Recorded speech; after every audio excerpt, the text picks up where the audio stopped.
এটি উত্তরবঙ্গের মধ্যে লুকিয়ে থাকা এমন একটি লটকনের রাজ্য যা আজ পর্যন্ত কেউই জানে না।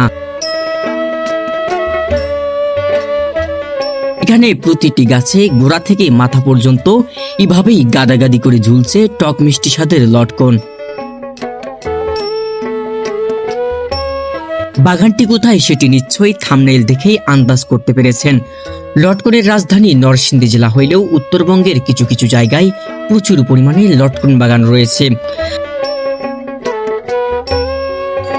আসসালামু আলাইকুম দর্শক, তো আমরা সকলেই জানি বাংলাদেশে কিন্তু লটকন চাষ হয়ে থাকে নরসিংদী জেলাতে। তবে আমাদের উত্তরবঙ্গে যে এত সুন্দর লটকনের বাগান আছে তা আমরা কখনো কিন্তু কল্পনা করতে পারিনি। এটি কোন জায়গায়, কিভাবে আসবেন, কোথা থেকে আসবেন, সবকিছু কিন্তু আজকের এই ভিডিওতে দেখাবো। এত সুন্দর লটকন বাগান আমরা কিন্তু কখনো নিজ চোখে দেখিনি। আজকে এই প্রথম লটকন বাগান দেখতে পারে, খুব ভালো লাগলো। তো অবশ্যই শেষ পর্যন্ত ভিডিও দেখবেন, ভিডিওতে গাইডলাইন দেওয়া থাকবে, ভিডিওটি দেখার অনুরোধ জানিয়ে তো আজকের ভিডিও শুরু করছি। তো চলুন শুরু করা যাক। So let's go.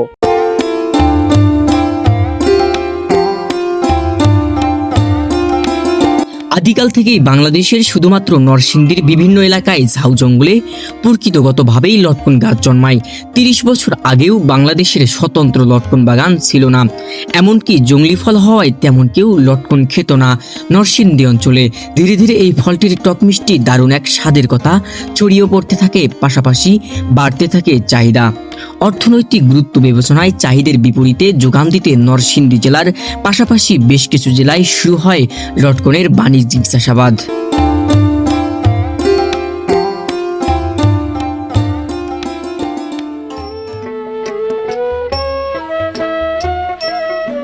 আমরা আজকে বেছে নিয়েছি রংপুর জেলার পীরগঞ্জ উপজেলার মাদারগঞ্জ হাটের পাশে একবারপুর মধ্যপাড়ার বিনয় ডাক্তারের লটকনের বাগান।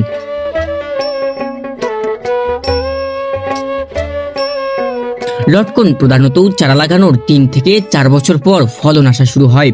উত্তরবঙ্গে শীতের আমেজ শেষ হতে না হতেই বাংলা মাঘ ফাল্গুন মাসের শেষে ফেব্রুয়ারি ও এপ্রিল মাসে লটকন বাগানগুলো থোকা থোকা ছোট ছোট হলুদ সবুজ মুকুলে ভরে যায়।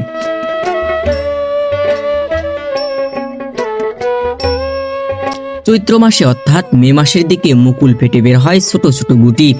এরপর ৩ থেকে ৪ মাস পর লটকন শুরু হয় পাকতে। এরপর আষাঢ় শ্রাবণ মাসে লটকন গাছ থেকে পাড়া শুরু হয়ে যায়, আর ঠিক তখনই এই লটকনগুলো বাজারে নামতে শুরু করে, ফলে চাষিরা পান চড়া দাম।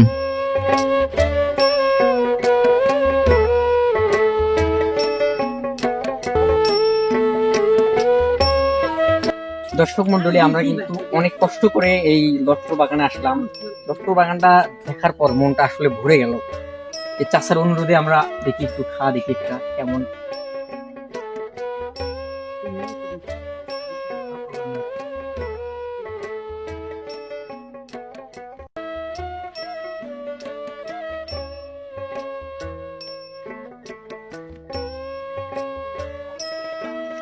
মাশাআল্লাহ, এতটাই সুন্দর যা বলে ভাষায় প্রকাশ করা যাবে না। আমরা যে হাট বন্দরে বা যেখানে কিনে খাই সেগুলো সেই তুলনায় অনেক মিষ্টি।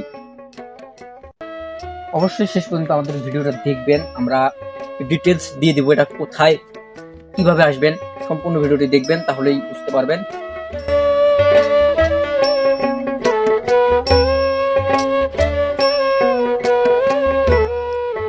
শত অনুরোধের পরেও ছোট্ট একটি সমস্যার কারণে বাগান মালিক ক্যামেরার সামনে কথা বলতে অনাগ্রহ প্রকাশ করলেন। বাগানটা কার? প্রধানত কার বাগান? আমার। এখানে কত বছর ধরে ফলন? লটকন চাষ করা হয়েছে 14-15 বছর হচ্ছে।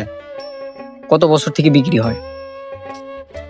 চারা লাগানোর 4-5 বছর পর থেকে। 4-5 বছর পর থেকে লটকন বিক্রি হয়? বিক্রি হচ্ছে। কতটা লাগা আছে গাছ? গাছের পরিমাণ আছে 65 থেকে 70টা। কত শতক হবে এটা? 30% জমি। 30%। আর এখান থেকে বিক্রি হয় নাকি? এখান থেকে অনেক পাইকার পত্র আসে, বাইরে পাঠানো হয়। আমাদের ভিডিও দেখে যারা আসতে চায় তাদের লোকেশনটা? তাদের লোকেশন পীরগঞ্জ উপজেলার মাদারগঞ্জ হাট থেকে বড় দরগা রোডে আসতে হবে। 2 কিলো দূরে এসে একটা মহরগঞ্জ নামে জায়গা আছে, মহরগঞ্জ। মহলগঞ্জ। হ্যাঁ, মহরগঞ্জ নামে জায়গা, ওটা একবারপুর মধ্যপাড়া ধরে। ওখানে এসে বিনয় ডাক্তারের লটকন বাগানের কথা বললে আসতে পারবে, আসতে পারবে।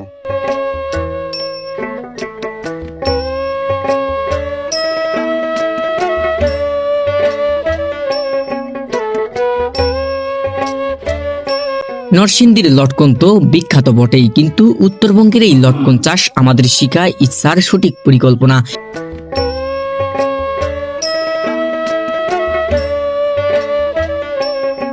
বেলে দোআঁশ মাটির এই লটকনের বাগান আপনাদের কেমন লাগলো কমেন্ট করে জানান। আর এমন আরো ভিলেজ ব্লগ, ডকুমেন্টারি কিংবা হিস্টোরি পেতে চ্যানেলটি সাবস্ক্রাইব করে রাখুন। দেখা হবে পরের ভিডিওতে। আল্লাহ হাফেজ।